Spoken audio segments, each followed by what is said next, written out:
de atravesar el desierto. Ahora, a diferencia de Ismael, porque hay una cosa que hay que entender, y hoy quiero hablar de esto precisamente. Dios me lleva a hablar sobre el desierto. Y el desierto tiene que ser un lugar de transformación.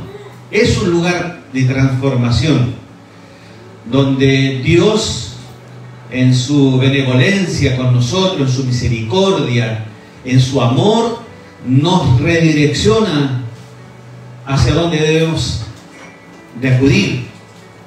En el caso de Ismael, la Biblia lo declara, cierto, que fue expulsado a vagar en el desierto, a morir en el desierto, pero aún así, habiendo una sentencia de parte de Dios, Dios tiene misericordia por el llanto de ese bebé y lo acoge de igual manera, y entregando una promesa también para él, y de donde también surgiría una gran nación, como en el pueblo de Israel, que vagó 40 años en el desierto.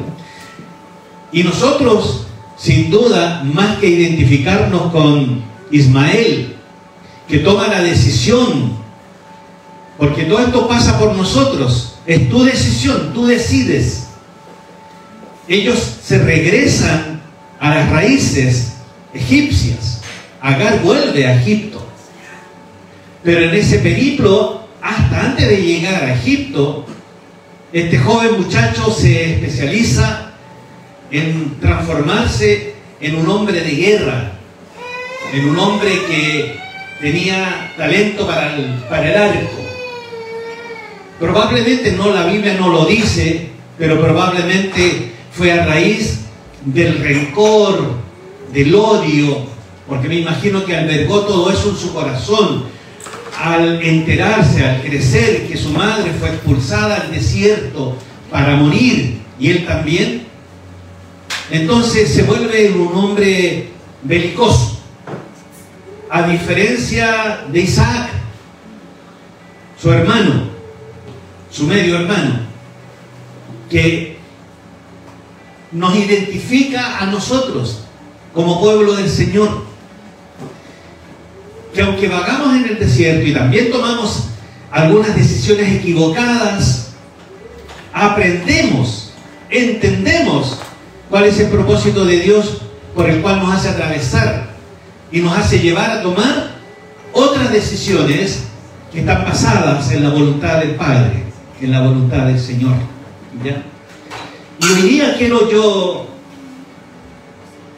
que podamos aprender y que podamos identificarnos también y podamos aplicar ese desierto para bien en nuestra vida, que como bien ya lo dije, el desierto tiene que provocar en nosotros una transformación, buena o mala, depende de cada uno de nosotros. El desierto es un lugar inhóspito. Imagínense al pueblo de Israel tras esa promesa de llegar a un lugar donde fluía la leche y la miel, un vergel, un lugar hermoso, pero abre los ojos y se encuentra frente a un desierto inhóspito. Imagínense acá en Chile, nosotros teníamos el desierto más árido, y encontrarse ahí en el desierto de Atacama ante una promesa que vamos a tener un lugar fértil, y vemos solamente arena, dunas. ¿Qué provocaría eso en nosotros? Gracias, Señor, porque voy a atravesar este desierto, ese calor indomable. Gracias porque me hagas pasar por esto. O quizás a la inversa, ¿a qué me trajiste? Esto es lo que quieres tú que yo viva. Por esto es lo que tú deseas que yo atraviese, cuando tu promesa era otra. Eso es lo que sucedió con el pueblo de Israel. Pero hoy día vamos, a través de esta palabra, vamos a poder entender que cuando atravesamos un desierto, ya sea emocional, una crisis nacional como lo que está sucediendo hoy día en el Medio Oriente, una crisis eclesiástica también, porque ¿por qué no? A nosotros como cuerpo de Cristo, como ministerio, también vienen crisis, o crisis familiares, o crisis matrimoniales, o crisis netamente personales, porque a veces también, no porque pertenezcamos a la familia, toda está incluida o envuelta en una crisis, puede ser solamente personal, ¿cierto? Pero que afecta a los demás, afecta a los demás. A veces cuando nos encontramos ante este tipo de situación, solemos pensar, solemos creer que todo esto se trata de un ataque del enemigo, que Satanás está metido ahí y que nos quiere hacer daño. Por eso estamos en la situación en que estamos, en algo que no debiera de suceder. Si yo soy hijo del Señor, algo que yo no me atrevo a aceptar que esté atravesando aquello. Y creemos, a primeras luces, que todo lo que nos está aconteciendo es trabajo del enemigo, es trabajo de Satanás, es trabajo de que Satanás viene a robar la felicidad, a hurtar mi tiempo contigo. Y a veces no nos damos cuenta que es parte del trato del Señor. Y Satanás no tiene nada que ver con nuestro desierto, sino que es trato del Señor. Un trato familiar, individual, matrimonial, laboral, académico, cualquiera sea este.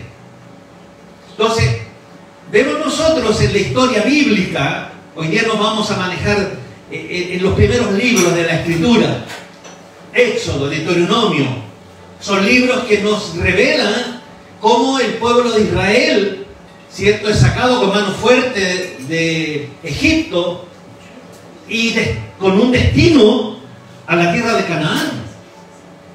Pero por la tosudez, por la desobediencia, por no atender a la palabra del Señor, Dios permite, no fue Satanás,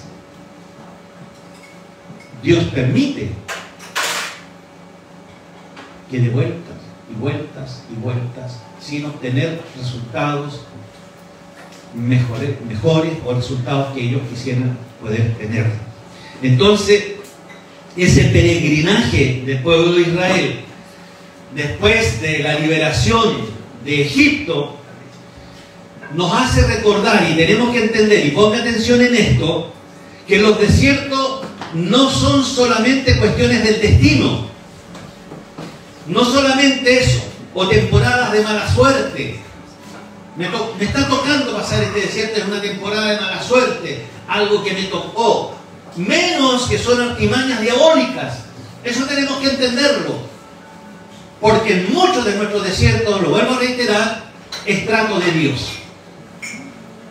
y uno sabe el porqué. Entonces hoy día, así como a Agar le fue sacada la venda de los ojos para poder ver el agua que necesitaba para el sustento, hoy día también alguno de nosotros tendrá que sacar esa venda y ver a Cristo, esa agua que necesitamos para vida eterna. ¿Amén? Amén. Amén. El desierto es un lugar de transformación, y cuando el desierto es usado por Dios, es para nuestro bien. Él no va a añadir tristeza. La tristeza la tenemos nosotros a causa de lo que creemos que como debería ser, y no a la manera del Señor. Entonces vamos a ver cuál es el propósito de Dios en el desierto. El libro de Éxodo es uno de los libros más importantes en la Escritura.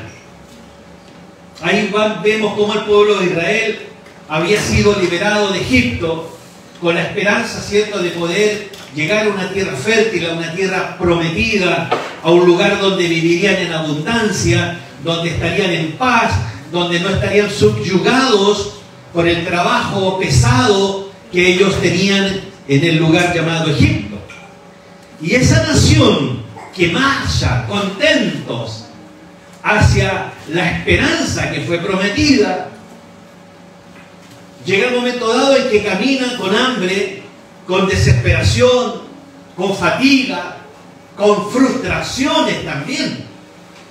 Porque, ¿qué es lo que pasa ante una situación de promesa? Nosotros la queremos, luego la queremos ya, cúmplase ya, enseguida. Y no nos damos cuenta que los tiempos de Dios son diferentes a los tiempos nuestros. Si el Señor declaró una palabra sobre tu vida, espérala. Pacientemente esperé, dice el salmista. Y si nos vamos a la raíz de ese texto, esa paciencia llevó mucho tiempo. Porque es ahí donde Dios trabaja. En esa paciencia, en esa esperanza, Dios comienza a hacer un trabajo importante. Israel lo que vio en el horizonte no fue palmeras, no fue fuentes de agua, sino arena, arena, arena y más arena. Pero tenía que atravesar ese desierto porque atrás estaba la muerte. Ellos ya habían entendido que estaban siendo librados de la muerte, del pecado, porque Egipto es sinónimo de pecado. El Señor te saca del pecado. Tenemos que entender que la palabra misma dice, por lo cuanto todos pecaron, están destituidos de la gloria de Dios. Pero de la gracia y la misericordia de Él, estamos nosotros caminando en este desierto, dejando atrás todas esas circunstancias.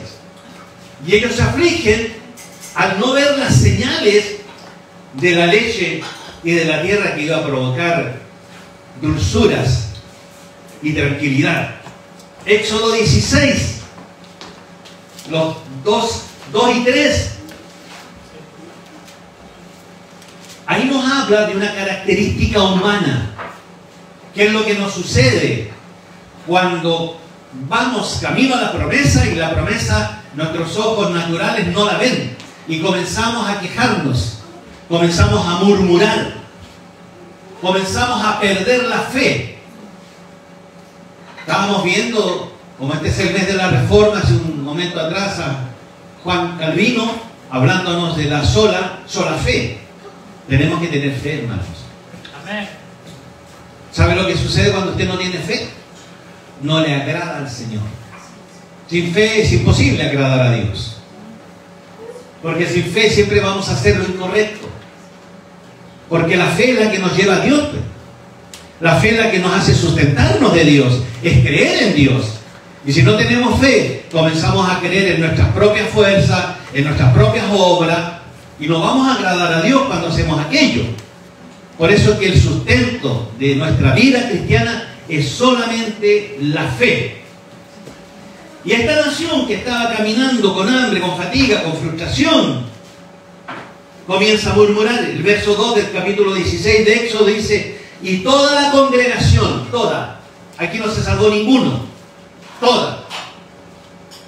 Por eso es que ellos después quedan ahí enterrados en el desierto, toda la congregación, todo el pueblo de Israel, excepto los jóvenes, la nueva generación que creyó, que se apoderó y que se empoderó de las promesas del Señor. Ellos cruzaron y llegaron al otro lado. Dice la Escritura, y toda la congregación de los hijos de Israel murmuró contra Moisés y Aarón en el desierto. Y les decían los hijos de Israel, ojalá hubiéramos muerto por mano de Jehová en la tierra de Egipto, cuando nos sentábamos a las ollas de carne, cuando comíamos pan hasta saciarnos, pues nos habéis sacado a este desierto para matar de hambre a toda esta multitud. O sea, en otras palabras, estaban culpando a Dios de su situación. Un pueblo completo estaba diciendo, Señor, fracasaste.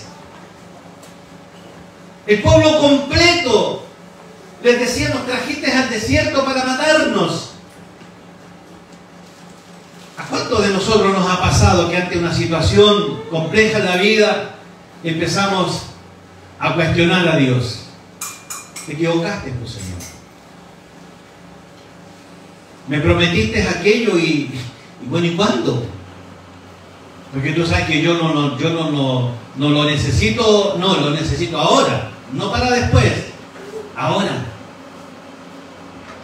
Y nuestra fe comienza a flaquear, nuestra fe comienza a ser menguada. Vamos al 8º capítulo de este mismo de Deuteronomio, capítulo 8, verso 2. Cuando Moisés recuerda el éxodo, cuando sale el pueblo, porque éxodo significa salida, ¿cierto?, de Egipto. Y cuando Moisés recuerda el éxodo, mientras estaba instruyendo a las nuevas generaciones, Moisés les dice: y te acordarás de todo el camino por donde el Señor tu Dios te ha traído por el desierto durante estos 40 años. Ya habían transcurrido 40 años. Y Moisés estaba ahí, me imagino, junto a Caleb, junto a Josué, parte de los 12 espías que mandó para ver la tierra prometida, y donde muchos se espantaron y vieron gigantes. Porque cuando te encuentras ante una situación desconocida, lo primero que se te viene a los ojos, que son gigantes que te quieren vencer. El gigante del temor, el gigante que yo no voy a poder, el gigante que esto no tiene vuelta, que esto ya terminó, que esto no tiene ninguna solución. Yo no sé cuál es el gigante que tienes delante de ti, pero deja decirte una cosa: en el poder del Señor tienes que vencerlo. Y estos dos jóvenes, Josué más que Caleb, querían retomar aquella promesa del Señor que así había sido realizada hace 40 años atrás. Ellos siguieron siendo fieles a Moisés, no claudicaron. Hermano querido, si tú quieres ver el resultado que deseas esperar, tiene que haber fidelidad. Pase lo que pase, suceda lo que suceda, te metas donde te metas, confía en el Señor hasta el final, porque Él cumplirá, Él hará. Esto no es de la noche a la mañana. 40 años, imagínate, 40 años. Si el Señor te dice: te voy a entregar esta propiedad y vas a realizar esto y esto y esto, amén, es lo que deseo, pues, es lo que quiero, es la bendición que he estado esperando.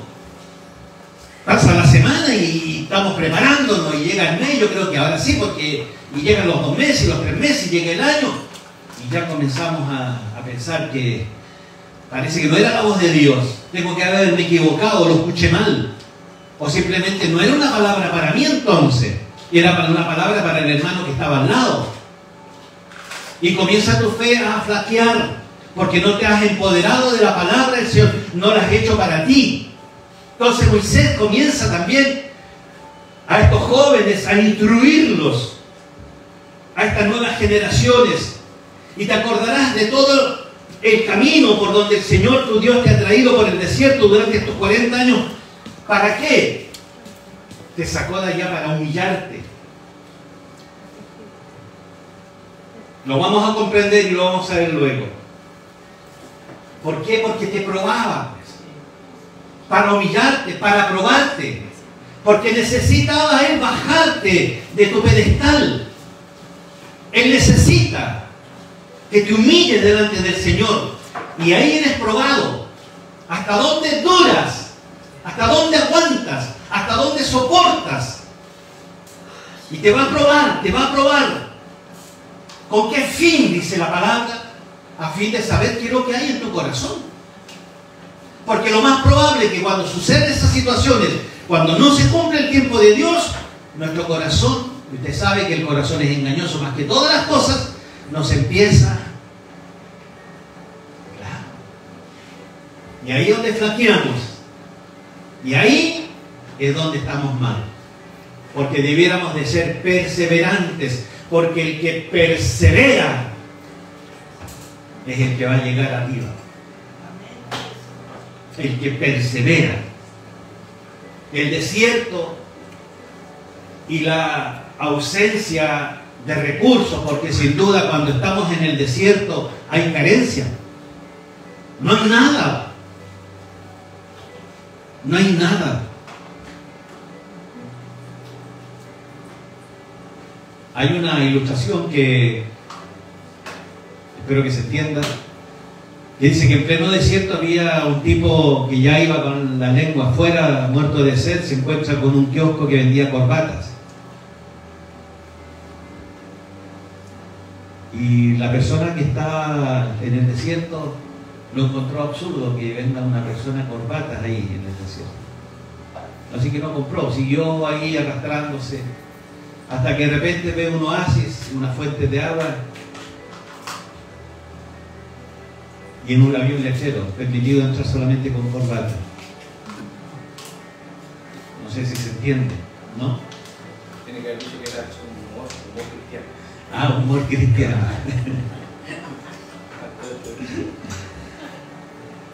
En el desierto no hay nada, hermanos, solamente espinos, sed, sol sofocante, esa arena que se mete entre los ojos,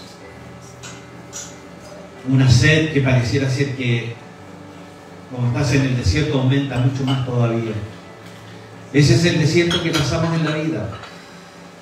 No vemos nada alrededor. No hay nada que se nos pueda ofrecer para calmar esa sed que tenemos, esas ansias de poder completar, de poder lograr nuestro objetivo. Pero el Señor nos hace pasar por ese desierto para poder comprobar qué es lo que hay en nuestro corazón, para ver el corazón, cuál es el nivel de compromiso con Dios. Ezequiel, Antiguo Testamento, Ezequiel capítulo 20.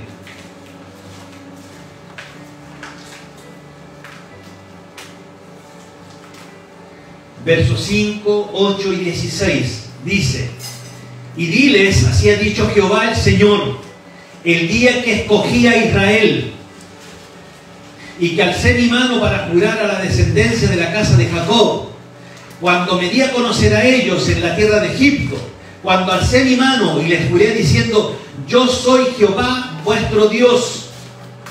Verso 8: mas ellos se rebelaron contra mí y no quisieron obedecerme. No echó de sí cada una de las abominaciones de delante de sus ojos, ni dejaron los ídolos de Egipto, y dije que derramaría mi ira sobre ellos para cumplir mi enojo en ellos en medio de la tierra de Egipto. 16: porque desecharon mis decretos y no anduvieron en mis estatutos y mis días de reposo, profanaron, porque tras sus ídolos iba su corazón.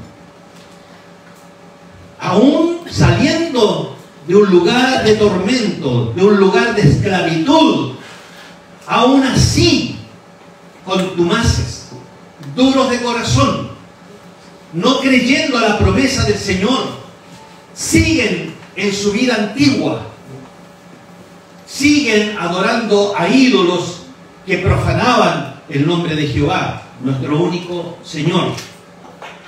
O sea, en otras palabras, Dios había sacado a su pueblo de Egipto, pero necesitaba sacar a Egipto de su pueblo. No sé si me entienden.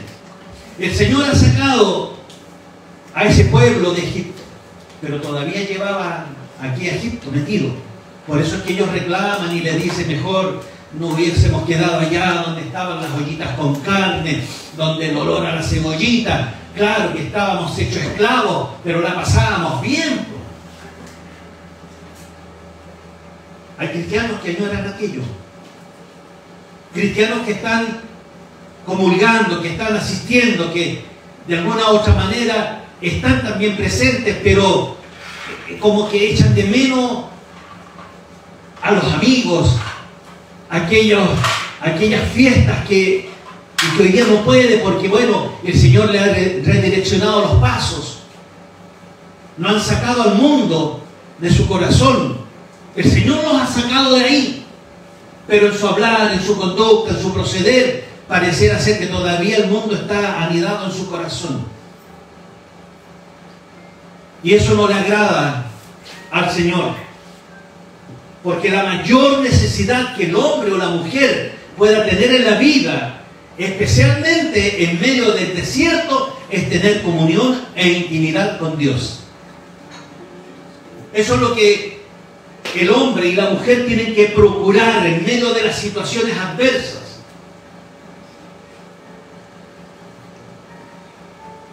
Y aunque sea largo y doloroso el proceso, hermanos, nuestra relación e intimidad con Dios tiene que desarrollarse. Y esto solo va a ser posible a través de tu tránsito por el desierto. Aunque sea largo, doloroso, quizás va en contra de lo que creemos, en contra de la naturaleza, en contra de la cultura. ¿Y sabe por qué? Porque nadie quiere pasar por un desierto. Nadie quiere sufrir, ¿cierto? No. Nadie de nosotros, yo me incluyo, queremos sufrir. Nadie de nosotros quiere de alguna manera verse envuelto en esto, sino queremos tener bienes, superarnos en la vida, llegar a un estatus de satisfacción.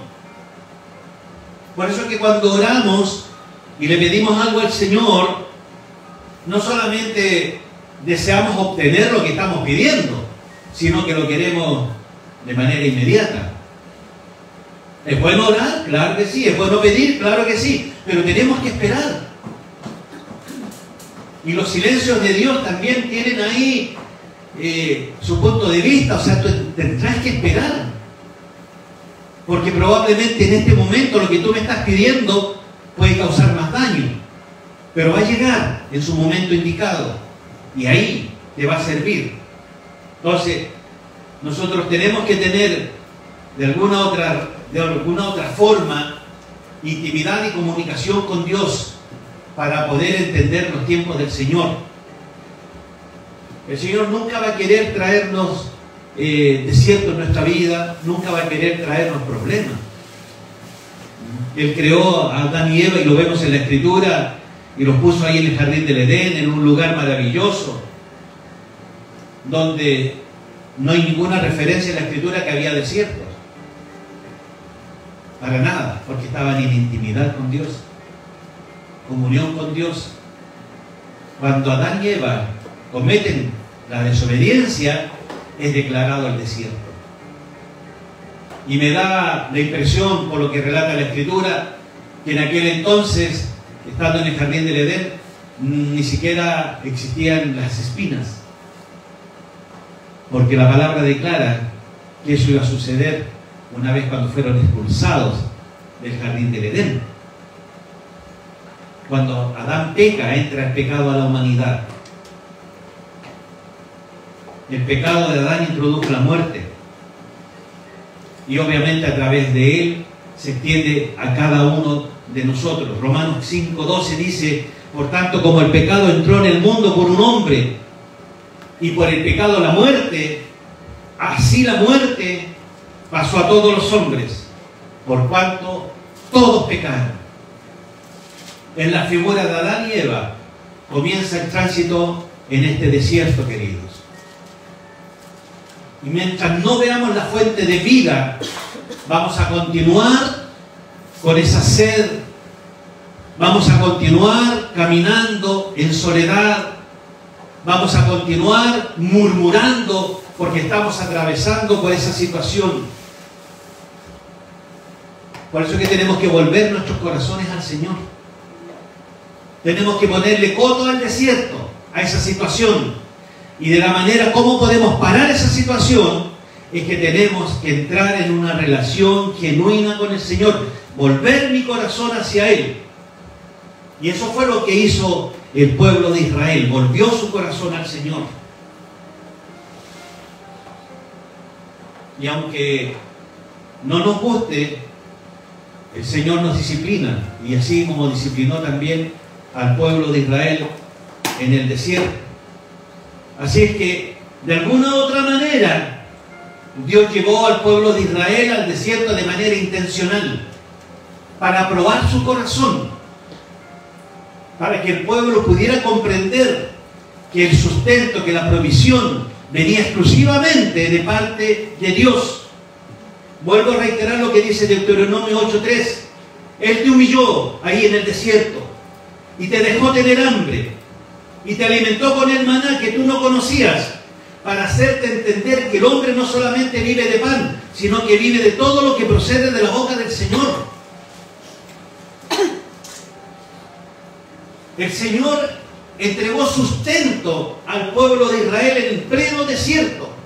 Por eso es que yo les digo que el desierto es un lugar de transformación, es un lugar de aprendizaje. Yo no sé cómo se llama tu desierto, y no importa el nombre, si es el desempleo, si es una enfermedad, si ha ocurrido algo que no estaba en tus planes. Pero te quiero decir algo, de ese desierto vas a salir. Amén, Señor.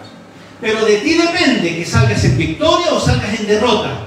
Porque también puedes salir en victoria con un corazón agradecido, porque el desierto te enseñó, porque el desierto de alguna manera te entregó herramientas para ser una mejor persona, para entrar en madurez, para entender los planes de Dios. O puedes salir más necio que nunca, derrotado. ¿Por qué no? Claro. Por eso decía al principio que el tema de Isaac y el tema de Ismael. Por un lado, el pueblo de Israel entendió, a pesar de sus problemas, a pesar de todas las situaciones que vivió, aprendió. Nosotros tenemos que aprender en ese desierto, hermano. No podemos salir derrotados. O sales de mejor persona o sales de peor todavía.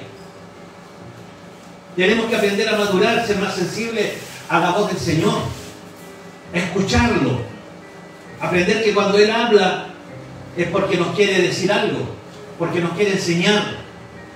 Por eso debo tomar la palabra siempre para mí, no para el otro. Si Dios me habla a mí es porque está preocupado de mí, es porque quiere enderezar mis pasos. No puede ser que la palabra no sea para mí. No puede ser que solamente la palabra sea para otra persona. Entonces la pregunta clave que podríamos realizar ya al término de este mensaje: ¿cómo salir en victoria de un desierto inhóspito? ¿Cómo podemos entender lo que Dios usa para hacernos mejores? Y la respuesta está en la provisión de Dios. Dios siempre se va a encargar de proveerte en pleno desierto. ¿Qué es lo que sucedió con Israel? Tuvieron hambre, ¿cierto? ¿Qué es lo que descendió del cielo? El maná. El maná del cielo que caía cada día. Cada día caía una sustancia desconocida, media extraña, que hasta los días de hoy nadie da una explicación científica de qué es lo que era, pero calmaba el hambre del pueblo de Israel. El sustento llega a tu hogar, pero cuando tienes uno quieres tener dos, pues. Y logras tener dos y quieres tener tres y cuatro y más todavía. Y es lo que le sucedía al pueblo de Israel. Tenían hambre y les entregó el maná, pero querían más todavía. Pero Dios se encargó. No le faltó la carne, no se envejeció su vestuario, el agua la tenían al toque de la piedra. Si tenían calor, les mandaba una nube para que estuvieran fresquitos. En la noche, haciendo frío en pleno desierto, les mandaba una columna de fuego. Regalones.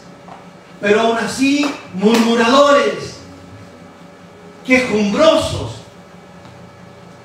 Tenemos pan en la mesa, tenemos mantequilla, dulce de naranja, muy rico en todo caso, Yanina, el dulce de naranja. Pero no, como que no estamos contentos, queremos más todavía. Cuando hay gente que ni siquiera tiene pan en su mesa. Así estaba el pueblo de Israel, de esa manera. Entonces, nuestro pan en el desierto es la demostración de amor y de misericordia de parte de Dios. El pan en nuestra mesa, el agua, es justamente la demostración de la misericordia de parte de Dios. Para Israel, el sustento, la provisión fue El maná, una sustancia que quizás nunca la vamos a volver a ver. Dicen que maná viene de una palabra hebrea, manhu, que quiere decir, ¿qué es esto? Porque cuando cayó, yo creo, el primer día el maná al desierto, lo fueron a buscar, o se encontraron con eso y lo tomaron y, ¿qué es esto? Manhu, maná. Es como en Australia dicen que el nombre del canguro viene de una palabra indígena que significa, no lo conozco, no sé.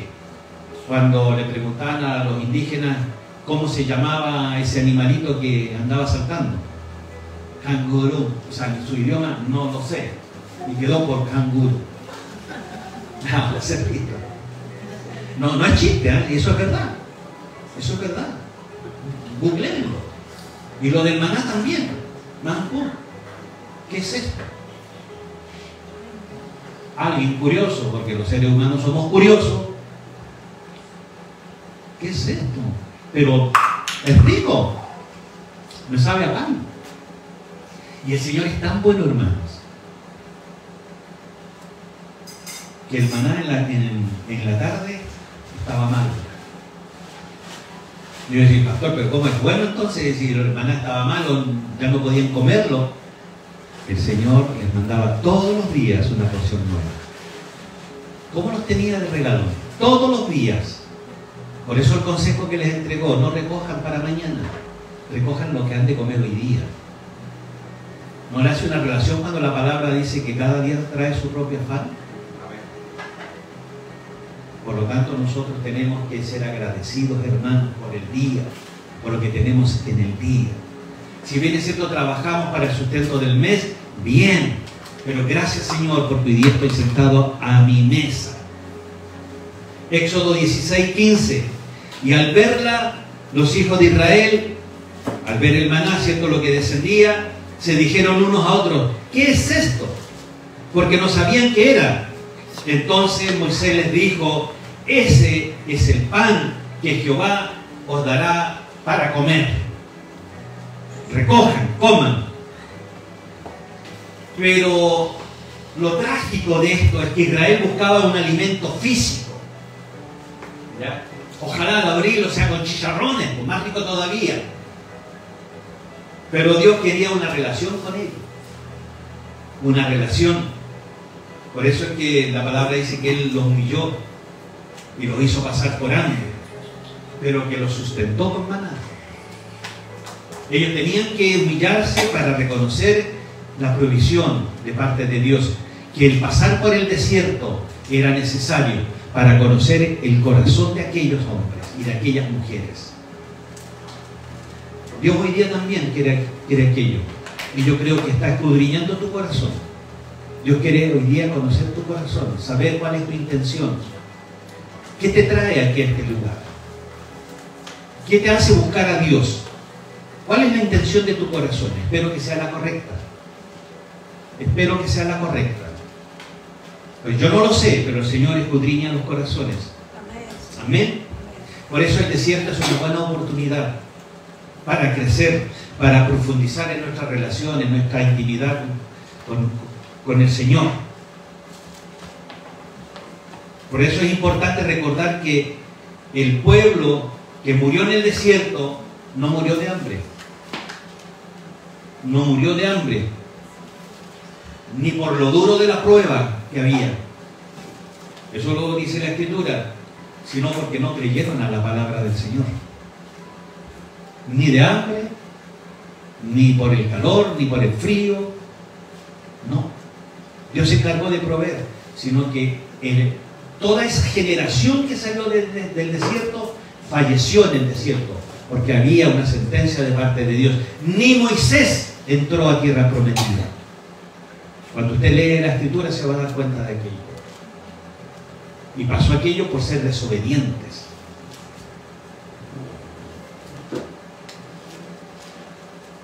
Hay otra persona que dijo, yo soy el pan de vida.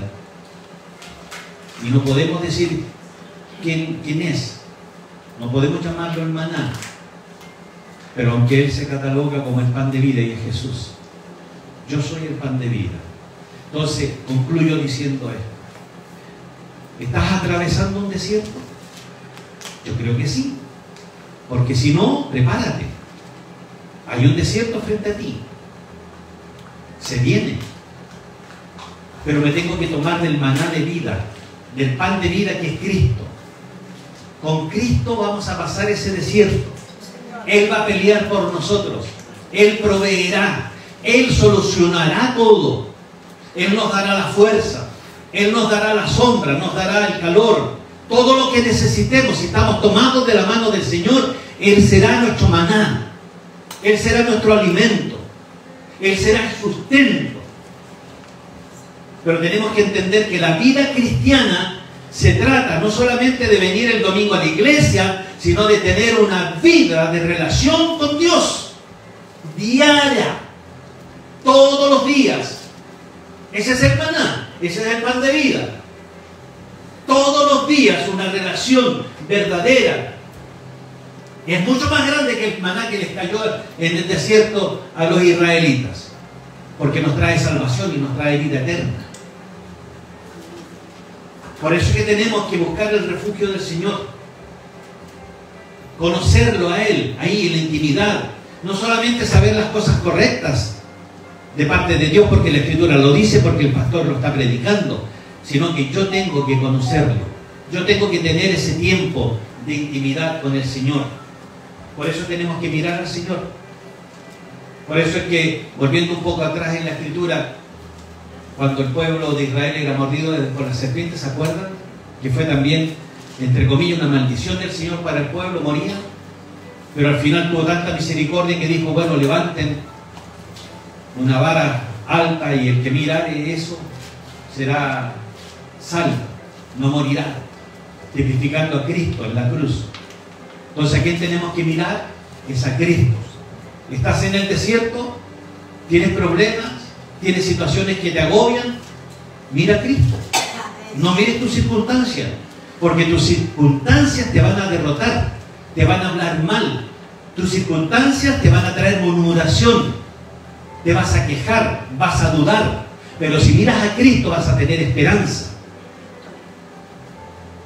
Amén. Amén. Pongámonos de pie. Y yo quiero que te tomes unos minutitos y puedas orar ahí en tu corazón. Eso lo sabes tú, que Dios escudriña tu corazón. Dios no es como nosotros que necesitamos estos oídos para poder escuchar lo que tú estás hablando en tu corazón. Cierra tus ojos, por favor, y comienza a tener un tiempo con Dios. Comienza a tener un tiempo con Él y háblale y dile, Señor, este es mi desierto. Yo no sé cómo se llama tu desierto. ¿Qué es lo que está pasando? ¿Qué es lo que está sucediendo? ¿Qué es lo que esperas al cruzar este desierto? Y pídele al Señor que Él sea tu maná en el desierto. Que Él sea tu sustento. Que Él sea el agua viva que salta para vida eterna. Porque si tomas de esa agua no volverás a tener sed jamás. Que Él sea la sombra que te cobija, que necesitas. Que Él sea el calor que necesitas en tu vida. Que Él sea tu Padre que te sustenta como un hijo. Ahí en tus palabras, aprovecha este tiempo y dile, Señor, este es mi desierto que me agobia. Hasta he murmurado en contra de esta situación. Pero hoy día he entendido que tengo que mirar a Cristo solamente. Tengo que mirar al Señor, no las circunstancias, porque las circunstancias no me van a dejar atravesar este desierto. Y moriré en el desierto, porque estaré luchando con mis propias fuerzas. Y necesito que tú, Señor, tomes mi situación y realices lo imposible, porque tú eres el Dios de lo imposible. Porque para ti no hay nada imposible. Amén. Tú restauras todo, Señor. Tú haces todas las cosas nuevas.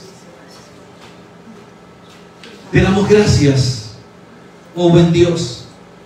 Te damos gracias, Espíritu Santo, también porque has traído a nuestra mente y nos has declarado por tu palabra que quien nos saca del desierto es el Señor. quien está presente para caminar delante de nosotros, abriendo caminos donde no las hay, es el Señor. Quien provee de lo necesario para subsistir es el Señor. No hay nadie más. Tú nos sacaste también de la tierra de Egipto. Tú nos trajiste, Señor, al desierto. De ahí de donde estábamos de esclavos, Señor. Y nos has hecho madurar en este desierto. Nos has hecho ser mejores personas. Puedo declararlo, quien ya ha cruzado un desierto. Pero hay personas que están comenzando a transitar en este desierto y se hace lento y agónico el tránsito. Pero tenemos que entender que estás ahí, que estás en medio. Y que tú, Señor, nos ayudarás a llegar a la otra orilla. Que no hay nada imposible para ti. Que todo lo que se levante en contra de nosotros será derrotado. Que todo aquello, Señor, que ha sido causante de esa situación que está provocando lo extraño, lo que no teníamos pensado en nuestra familia, será sacado de raíz. Por eso es que rechazamos todo aquello, Señor, que no es tuyo dentro de un matrimonio, dentro de la familia. Sacamos, Señor, en el nombre de Jesús, todo aquello, Señor, que ha traído tristeza. Lo rechazamos en el nombre de Jesús. Todo aquello, Señor, que no tiene parte. Todo aquello que no es tuyo. Todo aquello que no te glorifica, Señor. Todo lo contrario, que es estorbo a nuestro caminar. Lo rechazamos en el nombre de Jesús. Y declaramos victoria, Señor. Declaramos que tú eres soberano en mi vida, en el matrimonio, en la familia. Y eso conlleva mi trabajo, mis relaciones personales.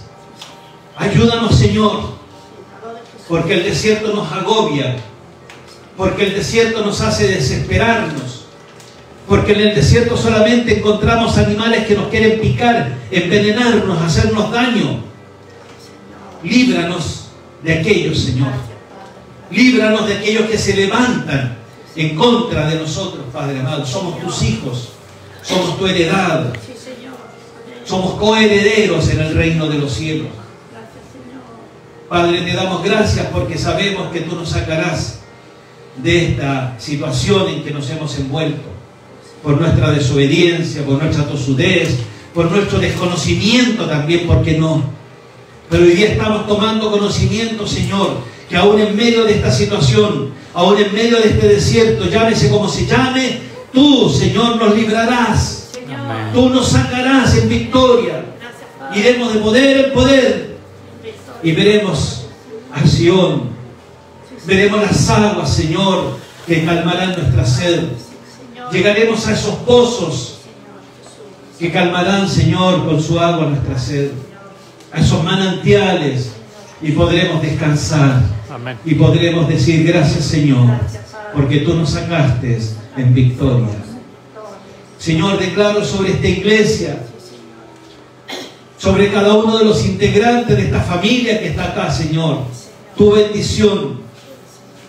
Señor, derrama sobre sus vidas temor hacia ti, Padre amado.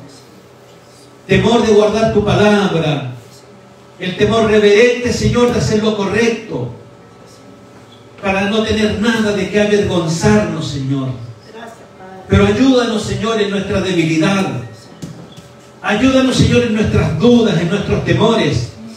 Porque los tenemos, y claro que los tenemos, Señor. Pero ayúdanos a sobrellevar aquello y a declarar bendición sobre nuestras vidas. Porque tú, Señor, eres la mayor bendición que podemos tener. Oramos creyendo, Señor, que hoy día has hablado en nuestro corazón. Y tomamos esta palabra, Señor, como una nueva esperanza, como un nuevo comienzo, como algo que estamos anhelando, Señor, de parte tuya. Gracias por tu bendición. Gracias por tu perdón, Señor. Me pongo en tus manos para ser restaurado.